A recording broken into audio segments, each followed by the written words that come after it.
Hello guys, আমি ঘরে ঢুকেছি। আর ঘরে ঢুকে আমি একটা খুব সুন্দর একটা জিনিস দেখতে পেয়েছি, সেটা আমি দেখাতে চাই। এই দৃশ্যটা প্রতিদিন দেখা যায় না, খুব রেয়ার এই দৃশ্য দেখা যায়।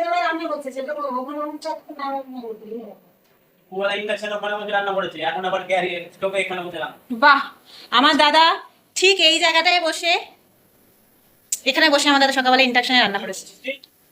এবার আমার দাদা আবার রান্না করতে বসেছে সন্ধ্যেবেলা। কিসে রান্না করছে সেটা আমি দেখাচ্ছি।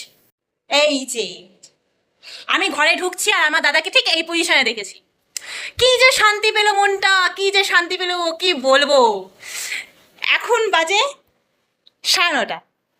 9:30 সময় আমি অফিস থেকে বাড়ি ফিরেছি।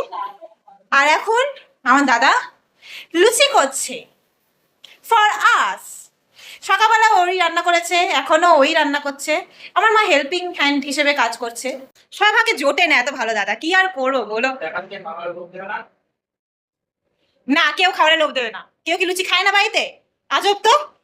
হ্যাঁ, এইটাতে সবাই কমেন্ট করতে পারে যে বাহ তুমি কি ভাগ্যবতী, তোমার দাদা রান্না করে বাড়িতে। এইটা তো কমেন্ট করতে পারে যে ছেলেরা রান্না করে বাড়িতে, কারণ সব ছেলেরা তো বাড়িতে রান্না করে না, তাই না? কি ভালো লাগছে। আমার দাদা এখানে রান্না করছে, আমার মা ওখানে কাজ করছে, আর আমার দিদি আর আমার বাবা ঠিক এই ঘরটাতে এসি চালিয়ে বসে আছে, আরাম নিচ্ছে। কুড়োটি নাচছে না দুজনের দুজনে, কিচ্ছু কুড়োটি নাচছে না। এখানে বসে থাকলে জানে গরম লাগবে, তাই ওই রুমে এসি চালিয়ে বসে আছে।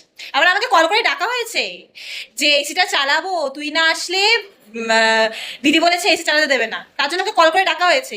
আমি তড়িঘড়ি করে এসেছি, বাট আমার দিদি আমার বাবা তার আগে এসি চালিয়ে আরাম করছে ভিতরে। সব এখানে লেখা, কিছু করার নেই।